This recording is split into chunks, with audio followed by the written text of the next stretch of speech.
Demain, c'est vendredi. Cela fera tout juste un mois que les grandes artères des différentes villes ne désemplissent pas. Les boulevards d'Algérie, pourtant les noms des martyrs de la Révolution, n'auraient sans doute jamais pensé voir les enfants de l'indépendance scander « Tahia al-Jazair, Hurra, Démocratia » avec autant de ferveur. Depuis l'annonce qu'Abdelaziz Bouteflika postulait pour un 5e mandat présidentiel, des millions d'Algériens et d'Algériennes défilent dans tout le pays. Pas de 5e, ni de rallonge au 4e. L'Algérie semble avoir bien engagé son ultime marche. La contestation est d'une ampleur sans précédent, inédite et engagée, marquée par un pacifisme sans équivalent.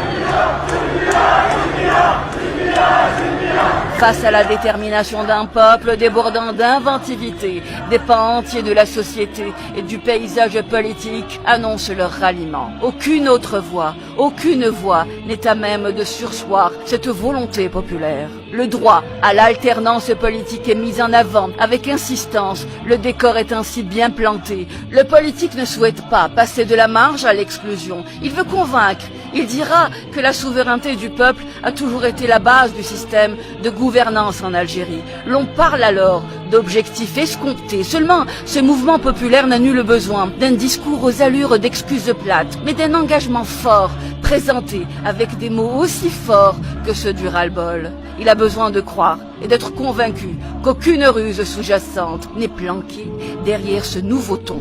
Certains politiques feront des parallèles historiques pour rappeler, je les cite, la spoliation de la caste dirigeante, de l'histoire du peuple algérien et accusent l'oligarchie au pouvoir de vouloir jouer les prolongations pour vider ce qui reste dans les caisses de l'État. Seulement voilà, ces dites caisses sont aussi nourries de ces cœurs palpitants, prêts à braver tout éventuel dérapage, toute intrusion.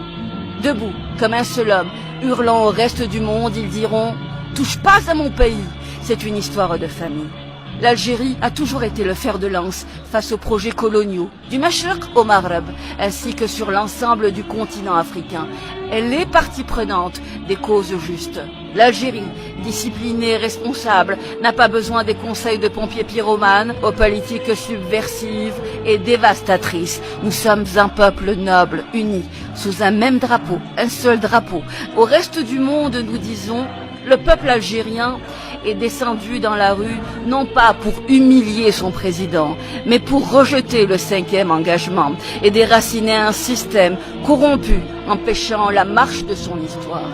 La force de l'Algérie se fait de milliers de visages, des visages bâtisseurs d'avenir. Le peuple algérien s'est mis en marche, uni, fort et maître de son destin.